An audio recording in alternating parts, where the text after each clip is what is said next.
Just to wrap up the work session and the council meeting for the City of Grand Rapids for Monday, June 25th, 2018. This afternoon, Representative Lehman and Senator Eichhorn came in, as they typically do, to do a wrap-up of the legislative session down at the state capitol. And even though I think there was a lot of folks out there question how much was done, there was not a lack of effort put into trying to accomplish some of the bigger issues. And as Representative Lehman said, some of the big issues in her mind were around school safety based on shootings, elder abuse, not only in the state of Minnesota, but across the country, and opioid crisis, which we all know is a national crisis as well. So there was some work on that, and there was some consensus, you know, in the House and the Senate, but the overall bill was vetoed by the governor. So all of that remains out there to be addressed at some point in time going out into future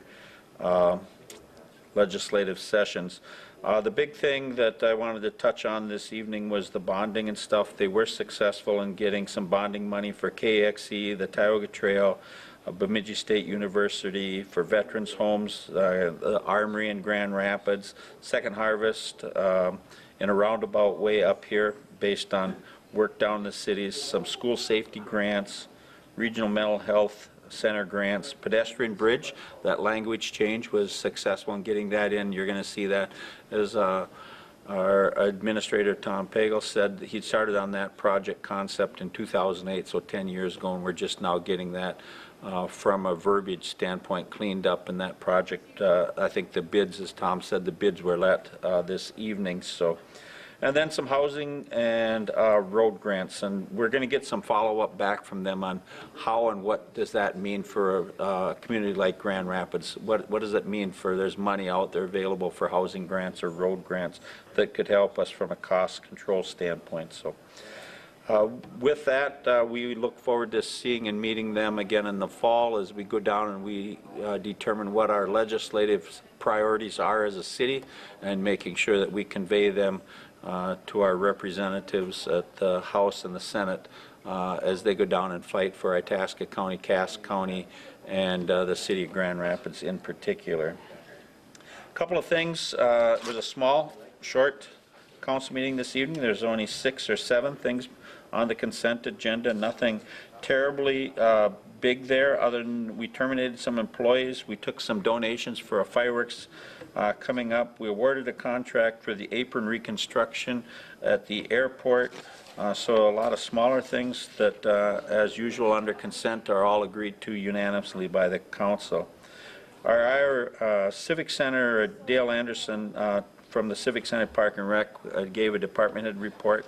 A lot of Dale's work lately has been revolving around this Grand Rapids project, the initiatives that we are having to expand, you know, that facility to meet some of the existing conditions and concerns with the facility, along with meeting some of the community needs that we see going out there around Boys and Girls Club, child care, arts and culture, sports rehabilitation, and parking concerns. So all of those are going to be addressed as we move forward with the Project Grand Rapids, something for everyone. That's an opportunity to help move this community down the path of supporting business growth, to make sure that we as a community have the facilities and the abilities to meet the needs of a growing community. Grand Rapids, as Tom Pagel did through the presentation, showed that Grand Rapids continues to grow. And Cohasset continues to grow, and around the lake. So this general region in Itasca County is continuing to grow faster than any other area in the 7-county northeast quadrant of the state of Minnesota. So we are hopeful that that can happen as well. We changed our status of our facilities. Part-time Ron Edminster used to be the facilities maintenance person. Because of some changes work-wise and a resignation of an employee, he is going to be coming back on an hourly basis versus a monthly basis. We appointed Kathleen Blake to the HRA and Mike Cordy to the EDA, and then excuse me, we had a public hearing tonight to discuss the vacation of a portion of platted Jones Avenue right-of-way within Block 8 Syndicate Division of Grand Rapids. It's over on the south side of Forest Lake, for those of you that are interested. If you go up 15th and you go, there's a little bit of a road that crosses 15th and 5th. It is now used as a driveway for an existing property owner. So we looked at vacating. We did vacate 40 feet of the 80-foot right-of-way over and back to that landowner so that they could do some development of a new garage and stuff and meet compliance standards of setbacks. So where the old garage was sitting approximately 60 feet from the shoreline, the new garage would be 75 foot on the setback side, while retaining some easement purposes and area there, so that it is one of many access points to Forest Lake. We have the Blandon Beach and the public landing and the fishing pier, and I think 6 or 7 other public points that you can get out there from an access point, but we did retain a 40-foot segment there off from 15th. So Rich Libby was in, and we appreciate his coming in and giving feedback on the preservation and trying to keep some of these public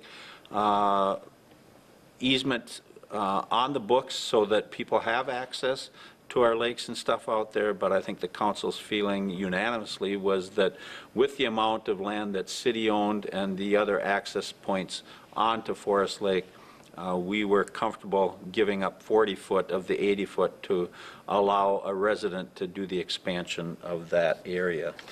So with that, we look forward to getting together again in 2 weeks. I believe that would put us at about July 9th.